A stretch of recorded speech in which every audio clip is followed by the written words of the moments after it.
I was speaking at a leadership conference hosted at this beautiful modern conference facility. At one point, a colleague and I needed to have an important, thoughtful conversation, so we found the most secluded, quiet spot in the building to talk. In this spot, as we spoke, there were 2 TVs on 2 different walls, on 2 different channels, competing for our attention, both visually and auditorily. In addition, there was music being piped in throughout the building, and I could also hear some folks in the vicinity speaking on their phones. And of course, we were actively trying to ignore the buzzing and pinging of our own devices.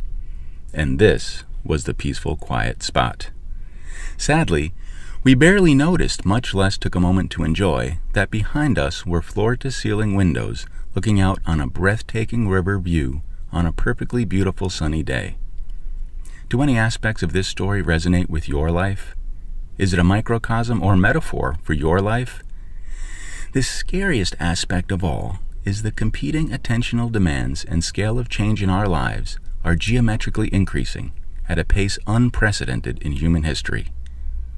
One possible antidote to help us survive and thrive in this unfolding world is mindfulness. You may have heard something about mindfulness. The concept is popping up in wellness programs, corporate leadership courses, school curricula, and apps for our phones. You may be wondering, well, what is it? How could it benefit me in my life? And where can I get some? If you're watching this and have already made mindfulness a part of your life in some way, then great. Keep watching. I think you will enjoy it. If you're not familiar with mindfulness, then even better. In fact, you have an advantage over the folks who are already familiar with mindfulness. That advantage is the Zen concept of beginner's mind. It's sort of like beginner's luck in the sense that you may be more able to explore mindfulness with a sense of openness, discovery, and learning, free from preconceptions, expectations, or thinking about it too much. And sometimes thinking can get in the way. Whereas those of you already familiar with mindfulness need to find a way to leverage your knowledge and experience while still retaining curiosity and openness in the present moment. The trap here is knowing can interfere with learning. Mindfulness meditation is the practice of purposefully spending time specifically just to observe our own thoughts and feelings as they occur in the present moment. The typical way is sitting still and using your breath as your anchor to keep your awareness in the present moment and to help bring your attention back to the present moment when it is inevitably pulled away by a passing thought. Mindfulness as a state of being is one in which you are fully aware of all that is happening in you and around you exactly as it happens. It's a way of fully engaging with life without getting lost in thoughts and distractions. That is the power of mindfulness. That is a suggested antidote for the unprecedented barrage of data and distraction endemic of our connected age.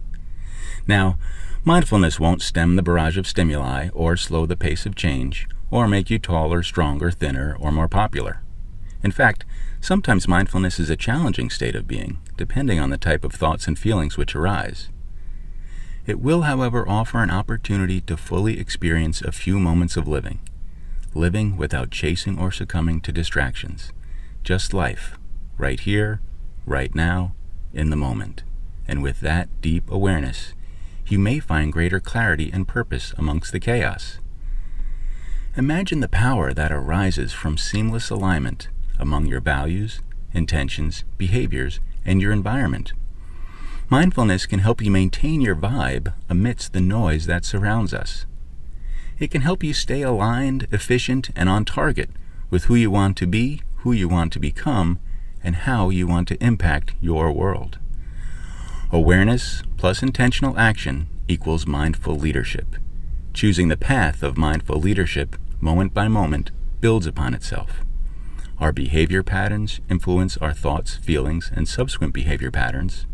Our thought patterns influence our behaviors, feelings, and subsequent thought patterns.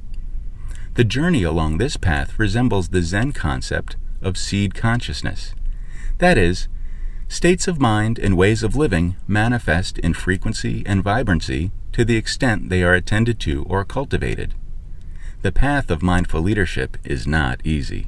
It is effortful and sometimes elusive, but it is reinforcing of itself and it can find ways to ground us even in the most turbulent of times. And for the really surprising part, mindfulness is available to us anytime, anywhere, any moment. It is always present. We just need to access it consciously and purposefully. Mindfulness may be one antidote for the connected world. Who knew sitting and breathing could change your life?